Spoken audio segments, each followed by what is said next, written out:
The North Carolina State Board of Elections has revised the 2024 voter registration form to communicate the Help America Vote Act more clearly to the voter.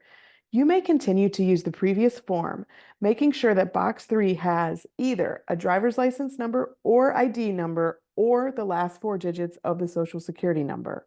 Or the box must be checked stating that the voter does not have these forms of identification. Volunteers may assist a voter with completing the registration until the voter signs the form. Then it is a legal document, and only the voter can make any changes.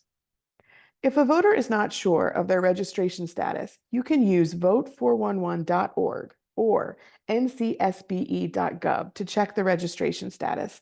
This can be done by clicking on the Voter Search tab and following the prompts.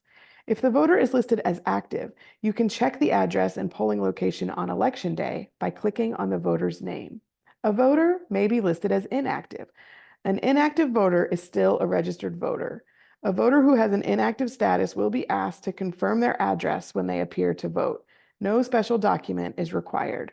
They can also contact their county board of elections. If voter not found comes up, that indicates they are not currently registered in North Carolina. One must be a North Carolina resident to vote in North Carolina. North Carolina is an ID state. Voters must bring their driver's license, state ID, or one of the other accepted IDs with them when they cast their vote. The list of accepted IDs can be found at ncsbe.gov. Encourage the voter to print clearly on the voter registration form. When filling out the form, all fields in red are required. The registration form cannot be processed by the Board of Elections if all required fields in red are not filled out. Sections 1 through 5 and Section 11 are required. Let's look at Section 1. Only United States citizens can register to vote. If you are assisting the voter to fill out this form, it is best to have them check this box to avoid any potential confusion. The voter must complete all questions in the section. One must be 18 years old to register to vote and 16 years old to pre-register. Section 2. Have the voter print their name as it appears on their driver's license or ID. Section 3.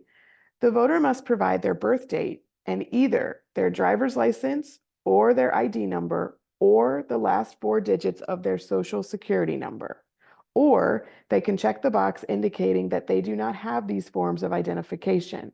One of these options must be completed in order to process the registration. Section 4.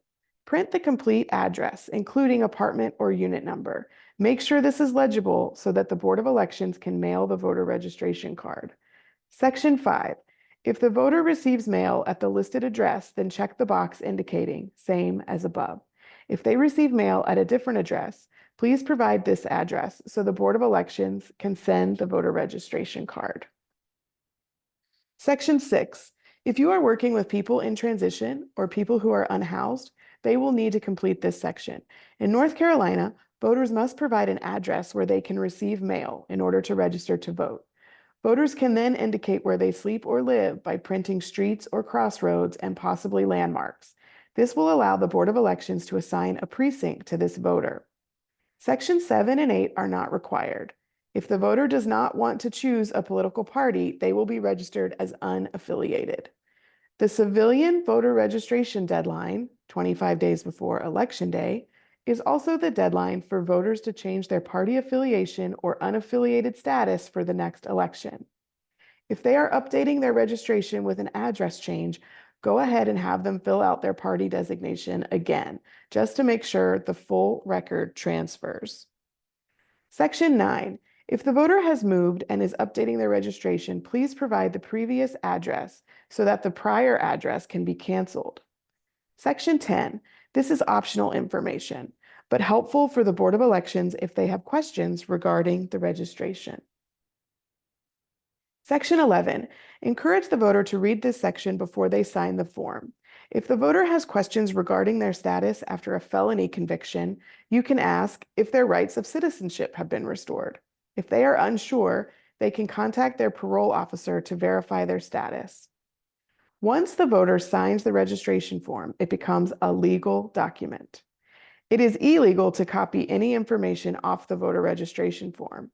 If you are collecting information for text banking or future voter contact, you can use a separate form and have the voter enter the information, giving you permission to reach out to them.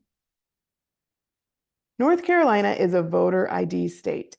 It is important to inform the voter of this requirement. They need to both have an ID and make sure they bring it to the polls.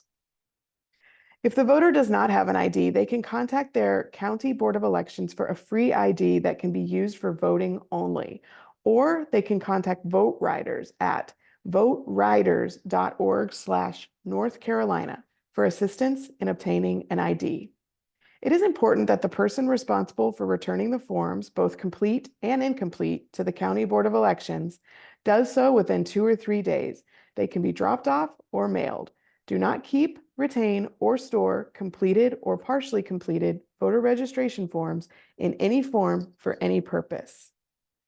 Here are key dates to keep in mind when it comes to voting in North Carolina in 2024. Thank you for doing your part to help people vote and make sure their vote counts.